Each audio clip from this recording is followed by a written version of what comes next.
Hello.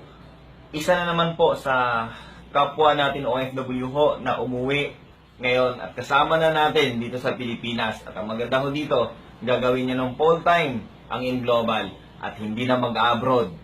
At kung babalik man sa abroad, mamamasya na lang, hindi na magtatrabaho. Ang maganda ho dito, kasama na yung asawa niya. Hi, ako po si Felicelda Oliveros from Butuan City.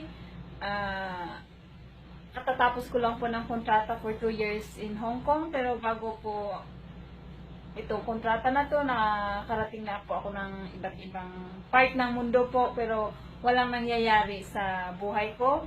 So nakita ko po ang opportunity dito sa ImGlobal na siyang magbabago sa buhay ko. Kaya ito po, nag-for good na ako para gawing full-time ang ImGlobal. Kaya sa mga nakakapanood po, ini-encourage ko po kayong mag-join sa ImGlobal. Don't wait for tomorrow what you can do for today.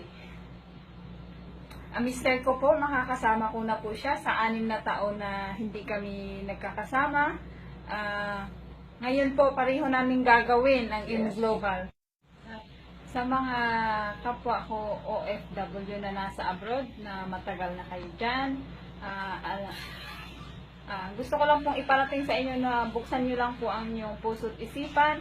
Baka ito na po ang opportunity na magpapabago sa buhay nyo. Alam ko pong pagod na rin kayo dyan at gusto nyo na rin pong makasama ang mga mahal nyo sa buhay gaya ko. So, ini-encourage ko po kayo na mag-join now. So, maraming salamat po.